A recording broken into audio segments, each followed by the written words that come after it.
MariLiis Bateman and I'm from Trembling Shock Martial Arts, and today I will be showing you 5 ways to improve your kicking speed.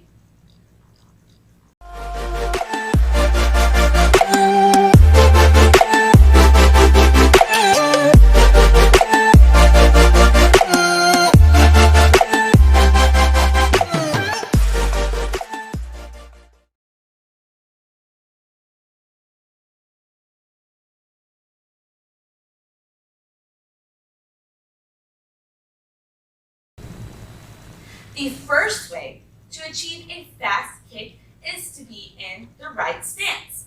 Each person may need to experiment to see which stance they prefer better. For me, a shorter stance equals a faster kick. The distance for my foot to reach the opponent is a lot shorter to say if I were in a back stance. The stance is your base to gain an overall fast kick. So having the kick in a comfortably short distance away from the opponent is the main key. Now that you have your base, aka stance, the second way to achieve a faster kick is to keep your guards close into your center core. Although this is a small move, it is a big factor. If your arms are all over the place, the energy of motion focuses on your arms instead of the main focal point, which is your kick. It is as if an ice skater begins to twirl. They begin with their arms out, and for a faster and cleaner twirl, they bring their arms in. Same goes for having the guards close into your center core. In sparring, there are many ways to guard yourself. First, you have the traditional guard, the one up, one down guard, the protecting the side guard, and protecting the head guard. Now that you have the proper stance and guard, you must have the proper chambering. For this, I will be demonstrating a fast roundhouse kick, or cut kick.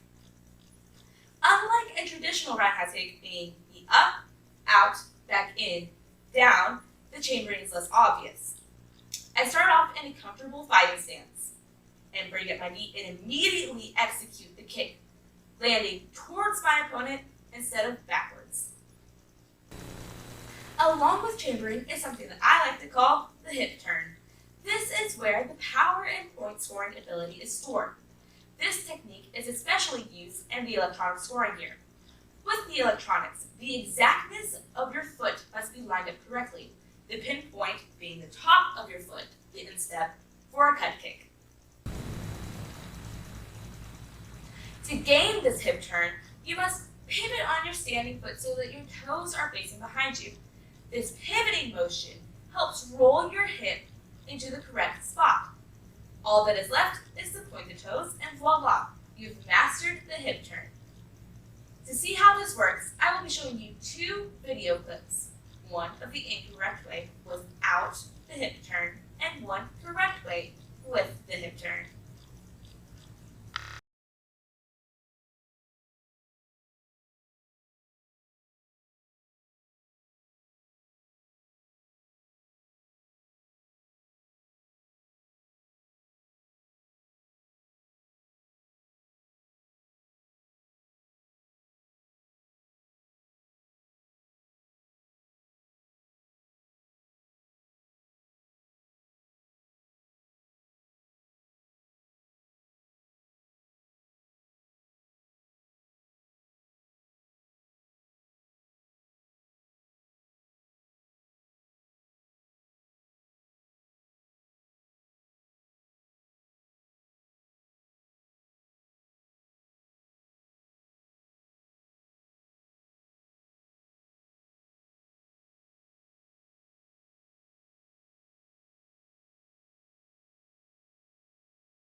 Lastly, is to exercise a broken rhythm. In sparring, each player has a game plan, and each player must decipher their opponent's game plan. So by having a broken rhythm, it is hard to understand which move is coming next. This trickery buys you time to execute the fast kick. While your opponent tries to figure out your rhythm and set up a point on you, you can immediately change the rhythm and catch them off guard.